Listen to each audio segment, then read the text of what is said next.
শুভ সকাল বন্ধুরা, তোমরা সবাই কেমন আছো? আশা করি সকলে ভালো আছো। তো এখানে আশিকে আমি ব্রাশ করিয়ে দিচ্ছি, কারণ ওর শরীরটা ভালো নেই। তো ওকে নিয়ে যাবো ডাক্তারের কাছে, তাই কালকেও হয়তো ব্রাশ হয়নি। তো আজকে ভাবছি একটু তো বন্ধুরা, আরশিকে ব্রাশ করিয়ে এখন মুখটা ধুয়ে নিচ্ছি। এখন ওকে খাওয়াবো, কারণ ওকে ওষুধ খাওয়াতে হবে। ওর শরীরটা ভীষণভাবে খারাপ করেছে, এত পায়খানা করছে যে কি বলবো। আমার মাঝে মাঝে ভয়ই লেগে যাচ্ছে, এতটুক বাচ্চায় এত এত পায়খানা করছে জলের মতো। মানে জানি না এখন ওকে হাসপাতালে নিয়ে ভর্তি করাবো নাকি বাড়িতে রাখবো, এরকম একটা পরিস্থিতি হয়েছে। তো আমি ওকে এখন গ্যাসের ওষুধটা খাইয়ে দিচ্ছি, খাইয়ে দিয়ে খাওয়াবো ভাত। তো দেখতেই পাচ্ছ শরীরটাও কীরকম হয়ে গিয়েছে, দেখো কেমন করছে ওষুধ খেয়ে। তো শরীরটা যেহেতু ভালো না, তাই দেখো আমি এখানে গালা গালা ভাত রান্না করেছি। ডাক্তার তোমাকে খেতে উঠেছে, বুঝেছ? পেঁপে সেদ্ধ দিয়ে প্রেশার কুকারে রান্না করেছি। এগুলোই খাইতে হবে, এখন এত ভালো মন্দ খাওয়া যাবে না। আমি মাখাবো, ঠান্ডা হবে তো পেঁপেটা দিয়ে লবণটা দিয়ে মাখিয়ে তারপরে খাওয়াই দেবো। ওকে। এখন বাজে 10:30।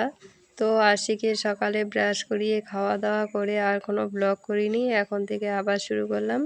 চান টান করে পুজো দিয়ে এখন দেখো আমি রেডি হয়ে গেছি, কারণ আশিকে নিয়ে ডাক্তারের কাছে এখন যেতেই হবে। ওকে নিয়ে বাড়িতে বসে থাকা যাবে না, তাই আমি রেডি হচ্ছি এখানে। আর আরশি অনেক আগেই রেডি হয়ে বসে আছে, কারণ ওরও অসুস্থ শরীর থাকলে কেমন লাগে সবাই জানে। তো ওরও ভালো লাগছে না, তাই ও তার ডাক্তারের কাছে যেতে চাইছে ওর শরীরটা ভালো হওয়ার জন্য। তাই চটপট ও রেডি হয়ে গেছে, এখন আমি রেডি হচ্ছি। তো খাওয়া দাওয়াটা সেরে নিয়েছি, সেরে এখন বেরোবো।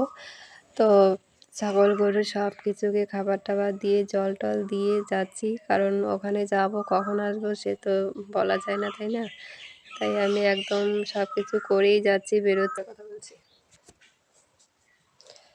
দেখো আরশি রেডি হয়েছে।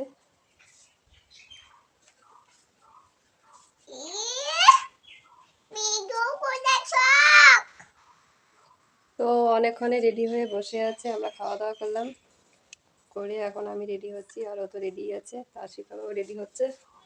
তো আরশির চুলগুলো তো অনেক বড় হয়ে গেছে, কাটতে হবে। তো এখন যাব যেহেতু ডাক্তারের কাছে, হাওয়ায় চোখের সামনে পড়ে থাকবে, তাই ওকে ঝুঁটিটা বেঁধে দিচ্ছি যাতে একটু আরাম পাবে। এমনিতেও শরীর ভালো না, তবু আরও চুলে ডিস্টার্ব হলে আরও খারাপ লাগে, তাই না?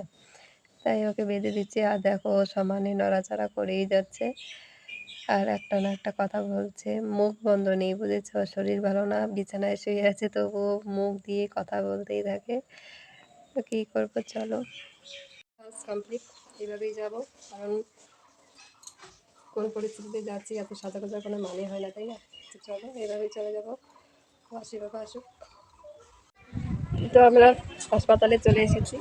এই আরশি স্লিপ কাটা হয়েছে, এখনো দেখানো হয়নি। এই দেখো হাসপাতাল, আগে এক জায়গায় ছিল, এখন অন্য জায়গায় নিয়ে গেছে। প্রচুর ভিড় করেছে, জানি না কখন দেখাতে পারবো। তো আরশি বাবা লাগিয়ে বাড়ি যাবি? বাড়িতে বাজারে যাবি? তো ডাক্তারটা দেখাবো, তারপরে বাজারে নিয়ে যাবো। তো তো বাজারে যাবে, ব্যাগ কিনবে, চুল কাটবে। তো চলো পরে কথা বলছি। কারণ প্রচণ্ড রোদ উঠেছে, থাকলে এমনি শরীর ভালো না, আরও শরীর খারাপ হয়ে যেতে পারে। তাই আমি এক জায়গায় বসে নিলাম ওকে নিয়ে, আরও জল খাচ্ছে। কেমন আছে? তো দেখতেই পাচ্ছ হাসপাতালে কতটা ভিড় হয়েছে, অনেক মানুষ। এত মানুষের রোগী হতেই থাকে, তো কী বলা যাবে। তারপরে দেখো এখানে ডাক্তার দেখানো হয়েছে, ডাক্তার ওষুধ লিখে দিয়েছে, কিনতে হবে সব কিছু। তো চলো চটপট কিনে নিই। কি এটা? কি মেশিনটা কিসের জন্য? কি ওই যে গোল গোল ইসেগুলা? গোল গোল ইসেগুলা? হ্যাঁ, ওগুলা চাবাই দিয়ে তারপর ঢালাই রড ফড ঢুকাই দিয়ে একদম পুরো ক্লিয়ার উঠাই।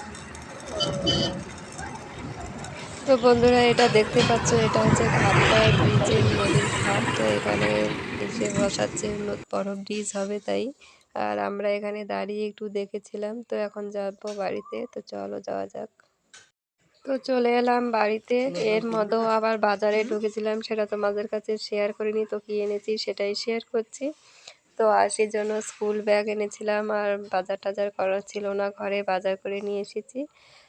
তো আর একটা আয়না এনেছি, মানে ছোট আয়নাগুলো। তো বাবুর হাট থেকে বাড়ি চলে এসেছি, এসে রান্না করছি। দেখো এখানে ভেন্ডি ভাজা ভাত করেছি, আর এখানে করলার সবজি, করলা দিয়ে ঝোল করেছি। আর এখানে দেখো এগুলো ধুয়ে পরিষ্কার করে আরশি ঘুমিয়েছে, ওকে দেখে খাবার দেবো, দিয়ে ওষুধ দেওয়াকে খাওয়া বসে গেছে। সকালে পায়খানা করেছিল আর পায়খানা করেনি, এখন যদি খাওয়া দাওয়া করে কি করে।